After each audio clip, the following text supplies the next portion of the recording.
ആദ്യഘട്ടം പൂർത്തിയായപ്പോൾ ഇപ്പൊ BJP ആണ് മുന്നിൽ. ഇനിയിപ്പം അവസാന ഘട്ടത്തോടടുക്കുമ്പോൾ ആരാവും എന്നാണ്? കഴിഞ്ഞ പ്രാവശ്യത്തെ അത്ര മുന്നിലല്ല, അതിനെക്കാട്ടിലും 200 കമ്മിയാണ്.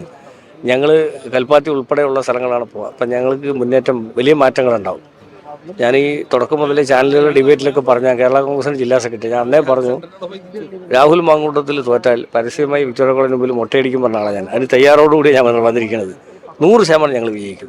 മാങ്കൂട്ടത്തിൽ ജയിക്കും. 100% ജയിക്കും. 100% ജയിക്കുന്ന രീതിയിലേക്കാണ് പോകുന്നത്. മുൻപൊക്കെ രണ്ടാം ഘട്ടം വരുമ്പോൾ BJP നല്ല ലീഡാണ്. ഇപ്പോൾ അങ്ങനെയല്ല പോകുന്നത്. ഞങ്ങൾ വിചാരിച്ചു പ്രായരി വരുമ്പോഴാണ് ഞങ്ങൾക്ക് ലീഡ് എന്ന് ലാസ്റ്റ് 10ാം റൗണ്ടിൽ വിചാരിച്ചു. നോക്കുമ്പോൾ നല്ല മുന്നേറ്റമാണ് ഞങ്ങൾക്ക് ഉണ്ടായിരിക്കുന്നത്. തീർച്ചയായിട്ടും ഞങ്ങൾ നല്ല പ്രതീക്ഷയിലാണ് ഉൾപ്പെടെ വാങ്ങാൻ ഏൽപ്പിച്ചു കഴിഞ്ഞാൽ. ആദ്യഘട്ടം പൂർത്തിയായപ്പോൾ BJP ആണ് മുന്നിൽ നിൽക്കുന്നതെങ്കിൽ പോലും ഇവരെല്ലാവരും രാഹുൽ മാങ്കൂട്ടത്തിൽ വിജയിക്കുമെന്ന ശുഭപ്രതീക്ഷയിലാണ് നിൽക്കുന്നത്.